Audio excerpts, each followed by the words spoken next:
Hi everyone, welcome to Traveling Misknits. My name is Pia and I am so happy that you're joining me here in Texas today for a little chat about yarn and knitting. I don't have any finished objects this week. I do have something that is almost finished. I have a new cast on that has more or less taken over my knitting life, and I have a giveaway winner from last week's episode. I have drawn the winner of the kit for the cat number 7. So stay tuned for all of that and let's get into things. Before we start talking about what I've been working on this week, I just want to mention what I am wearing today. This is my Stromboli, a beautiful pattern by Caitlin Hunter of Boyland Knitworks. I knitted this winter, early spring. No, winter. It was winter. It is absolutely perfect for the beautiful spring weather that we're having here in Texas these days. This weather is it's like the best of a Danish summer. It is beautiful. It is warm without being hot. You have all of the sunshine. You have a little breeze. It's perfect for wearing a very light but still woolen sweater. I knit the Stromboli out of a sock yarn, a hand dyed by myself a million years ago. A sock yarn, a merino nylon blend, and yeah, this is going to be definitely a staple in my wardrobe. It was a lot of fun knitting it and I really enjoy wearing it. But yeah, this week I did go ahead and finish my honey clutch, a pattern by Petite Knit. I am going to link all of the patterns that I talk about. I'm going to link them in the description box below this video. But yeah, this honey clutch, the only modifications I made to it was that instead of doing the honeycomb brioche stitch, I just did a moss stitch, which is so much easier to work. And I actually think it looks just as pretty. I did fiddle a little bit with the stitch count just because the honeycomb brioche, of course, you have fewer stitches to 10 centimeters and more rows because that's the nature of any brioche pattern. But I was able to make my little clutch. I actually made most of it on the flight coming over here. But I just finished off the top. I still had one of the sides and one of these snips to go. So I finished that. I blocked it. I just soaked it and let it dry with some washcloths inside. Now I'm keeping my leftover yarn in here. I have been using 2 strands of this sock yarn in a beautiful soft pink or blush. It's from a Danish small maker. She makes project bags. You will have seen them here many times. She also makes patterns, knitting patterns, and she has her own yarn line. So her sock yarn is 60% wool, 25% polyamide, and 15% cashmere. This is the color number 15-1, and I love this.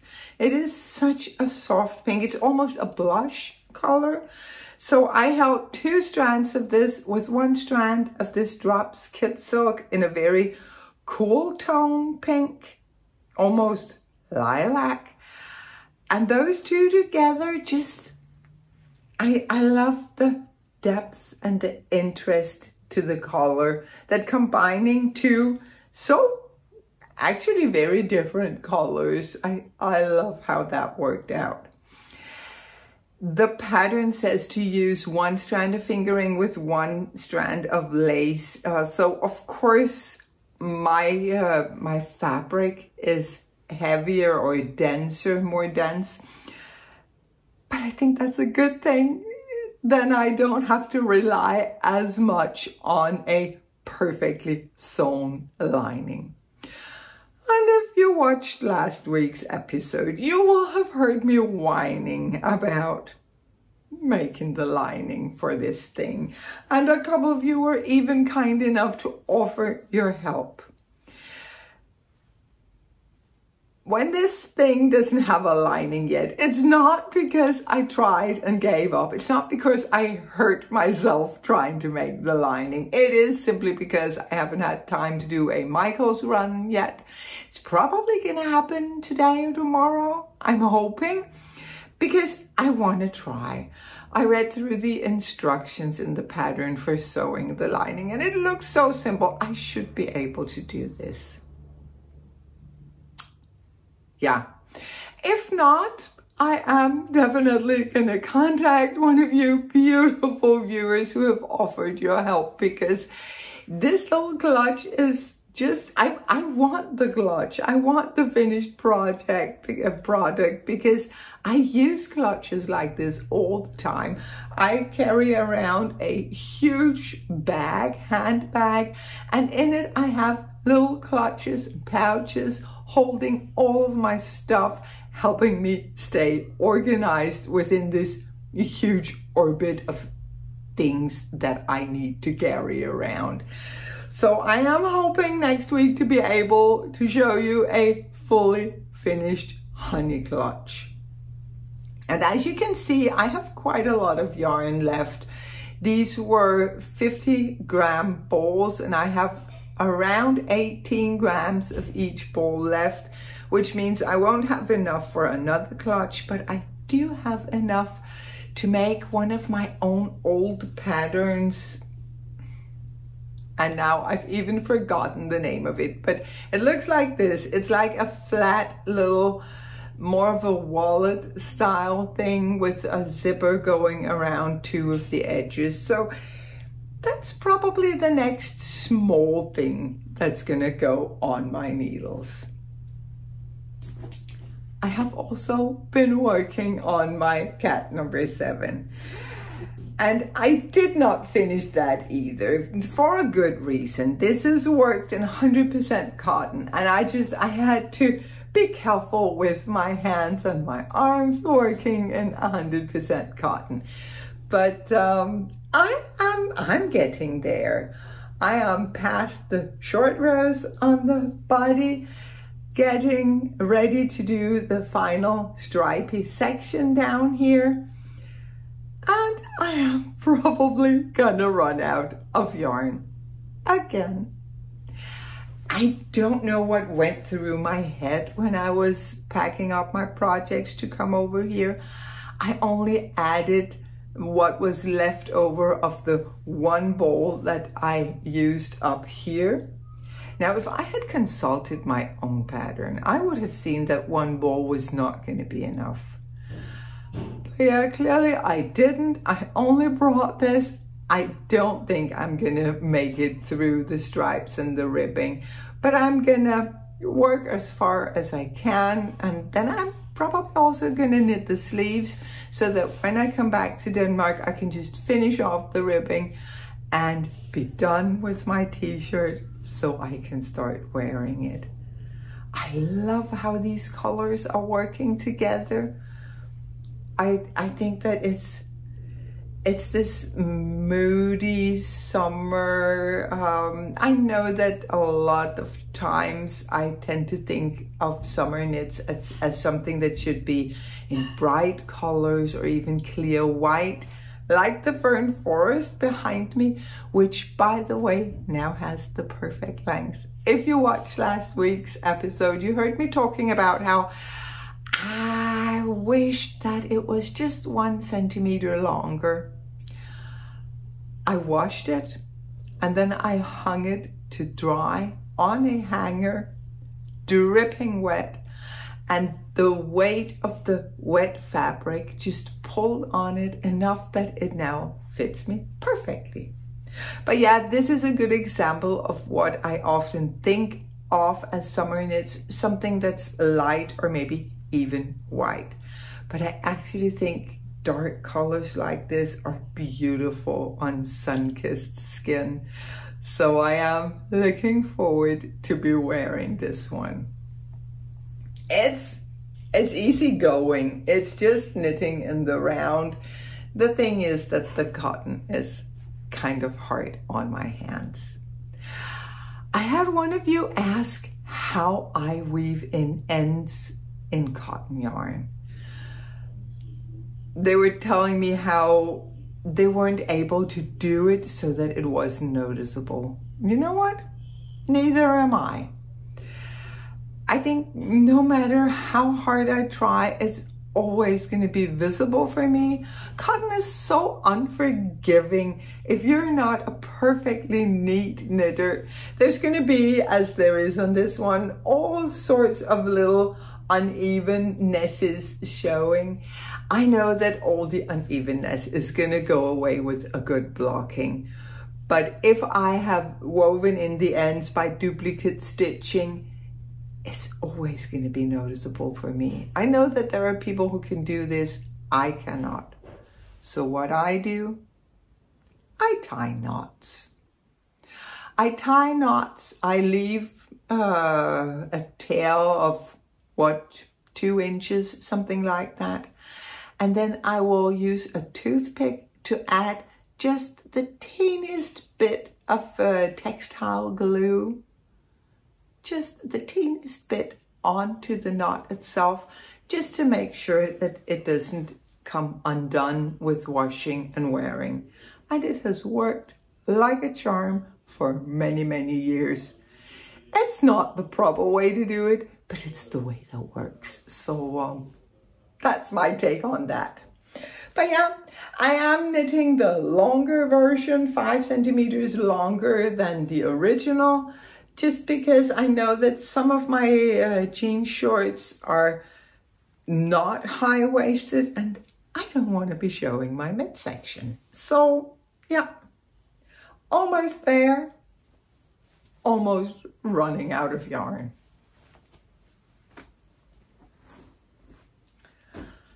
And then on to the project that has taken over most of my knitting life. It lives in my thoughts all of the time. I am enjoying this so much. I did talk about the project last week as a dream knit. I showed you the yarn, I showed you the pattern. I bought this kit from Pearl Soho, the Chickadee kit for their striped half and half triangles wrap. And I told you how I have never bought a yarn kit before. I rarely knit anything according to pattern, but this is exactly what I'm going to be doing with this. Just following someone else's instructions, shutting down the creative part of my brain, just leaning into the process of just doing it. Just creating a little knit stitches one at a time in a soothing, calming rhythm, knowing that this is a project that is going to stay with me for a long time. When I start a forever knit, it's like my mind calms down. When I start something exciting that I know that I can finish relatively fast, I'm really excited and I'm loving it. But it's something very different than just relaxing into a forever knit, knowing that this is going to be my life witness for an extended period of time. There is something so cozy and calming about that. Just setting out on this journey.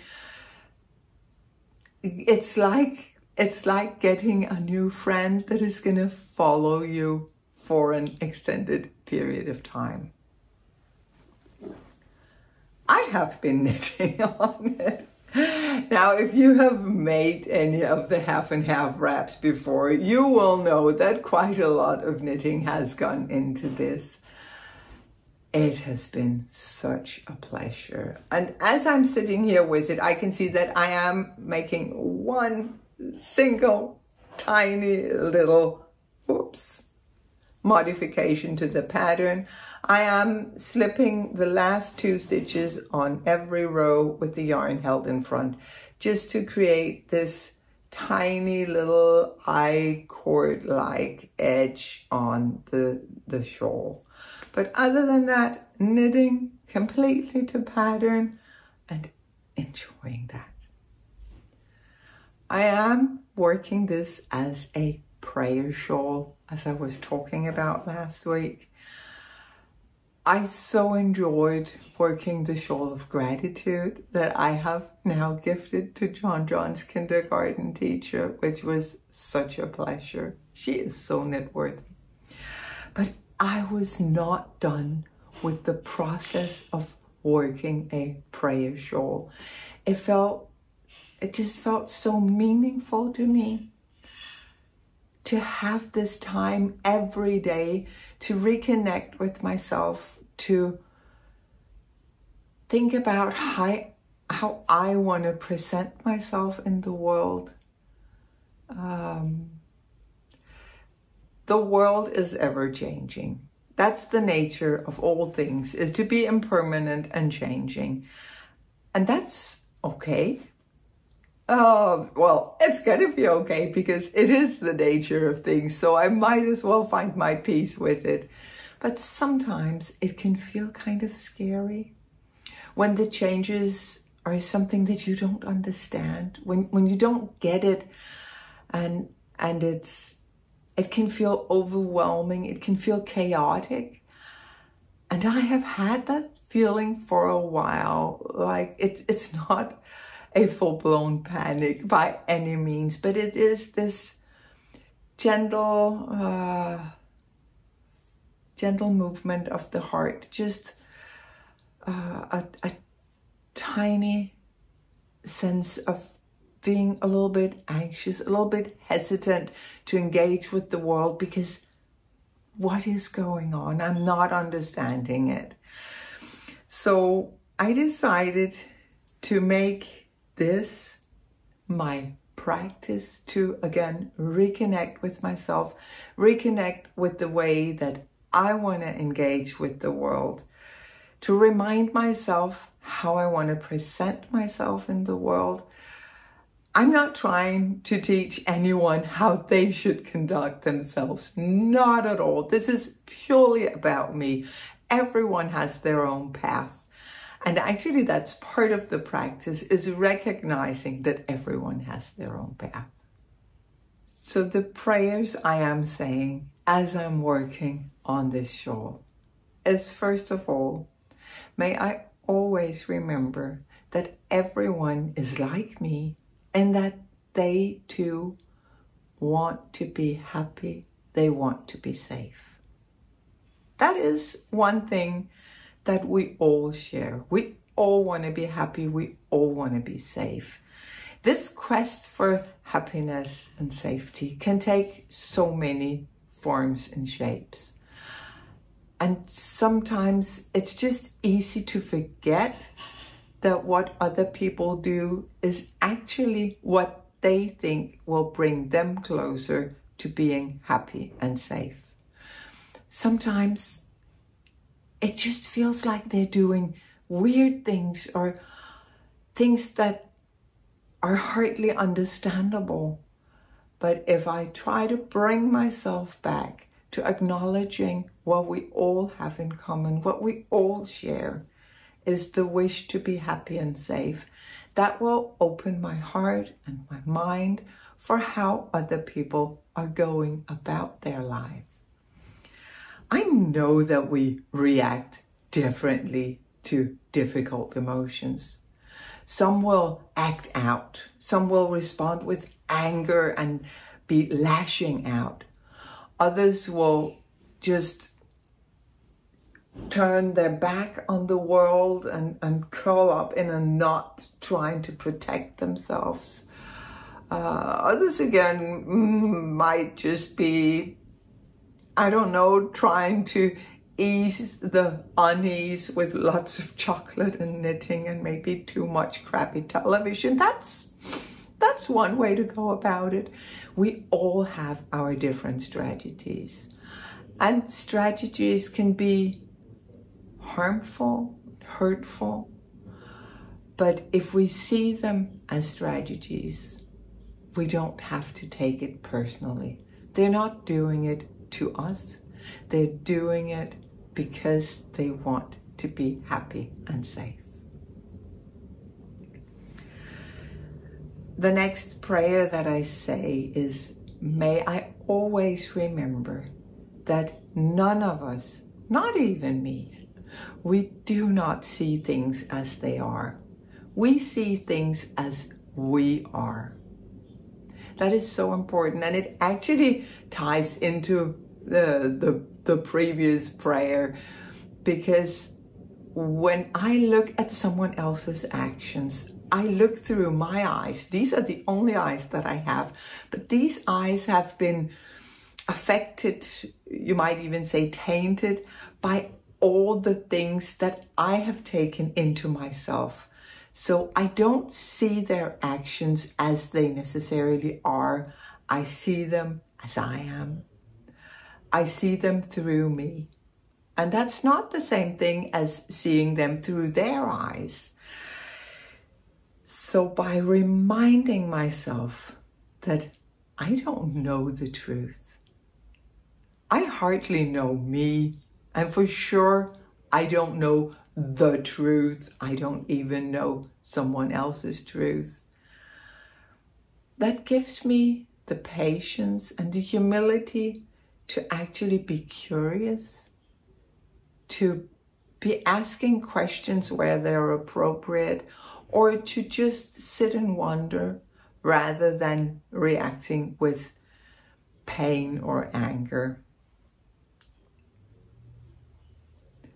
The last prayer I say is, may I always choose kindness as my first response. Because as I don't see things as they are, I am prone to making mistakes when I engage with the world. If I always choose kindness, I'm sure that I'm not adding harm to the world. I'm choosing to light up my little corner of the world rather than adding anger, frustration, fear to a world that has plenty of all of that. Kindness isn't a magical formula that will solve any problem. Not at all. That's not the point I'm trying to make. The point I'm trying to make is by choosing kindness, we are not adding anything harmful. We may not be solving all the problems of the world with kindness, but you know what? As we are trying, we will enjoy being kind. Being kind is our nature. It's where we can relax. When we're angry, when we're fearful, frustrated, when we're acting out, we're not at ease. But when we are kind, when we are allowing loving kindness to take over our being, then we're actually at ease. So I want to always respond with kindness. I don't know that I'm going to get there, but I know that I do enjoy trying. These are not statements about how I am. Far from it. These are prayers of what I want to become, of how I want to interact with other living beings.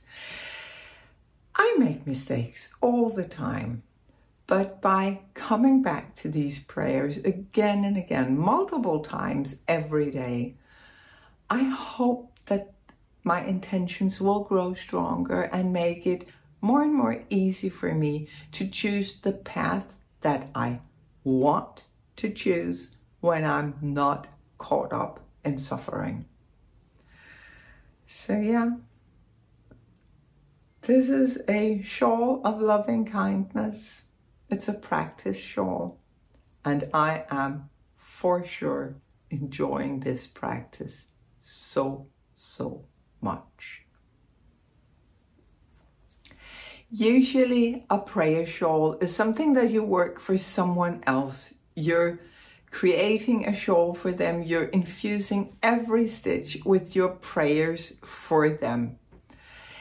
This prayer shawl is made for me, and it is infused with the prayers for me.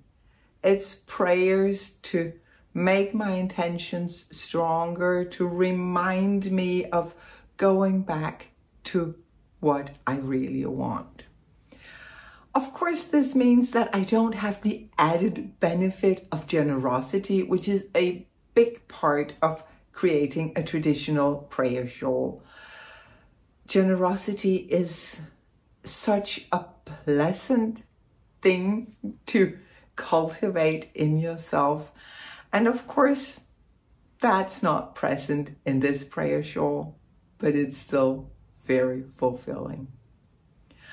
And I do get to be generous today. I do get to share a kit for the cat, number 7. And you know, every time I say kit for the cat, I start thinking about chocolate. This is horrible, but Kit Kats. Anyway, I have drawn a winner of the kit.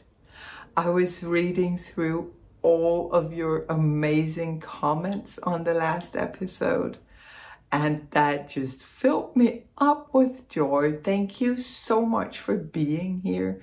Thank you for surrounding me, surrounding our community.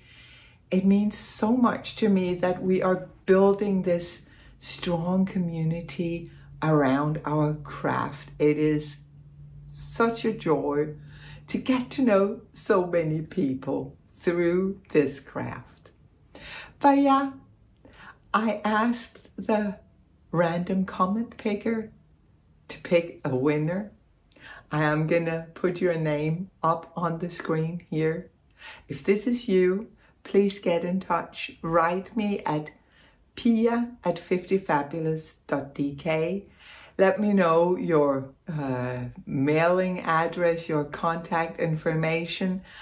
Then I will make sure to put you in touch with the dyer so that you together can figure out what colors you want and what size you're going to be making. And I am so happy that someone gets to try this lovely yak and silk blend. It's a special yarn for sure, and a huge gift. I am so grateful to be able to give that away to one of you. I wish I could give a kit away to everyone, but that's probably not going to be possible.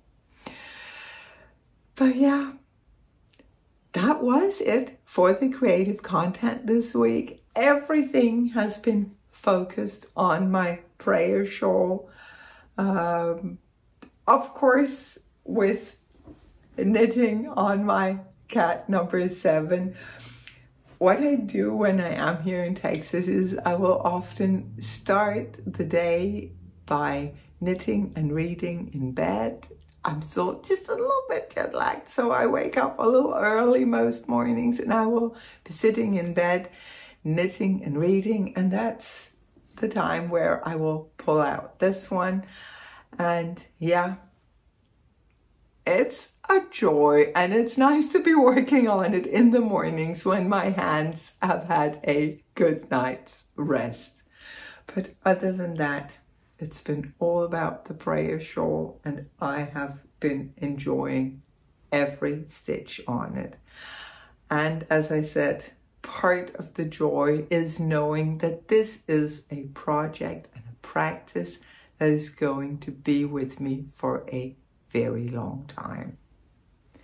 How do you feel about forever projects? Do you have forever projects? I mean, I almost always have a blanket of sorts, they're also forever projects, but this is a forever project that I see being at the forefront continuously. Of course, I'm also gonna cast on all the things as I do, but I do want to keep this practice of knitting on the prayer shawl. Keep it a priority because it is bringing me so much joy. Thank you so much for watching. Happy Easter if you are celebrating. Happy spring, happy fall, wherever you are in the world. I hope to see you again next week. Until then, stay happy, stay safe, and keep knitting.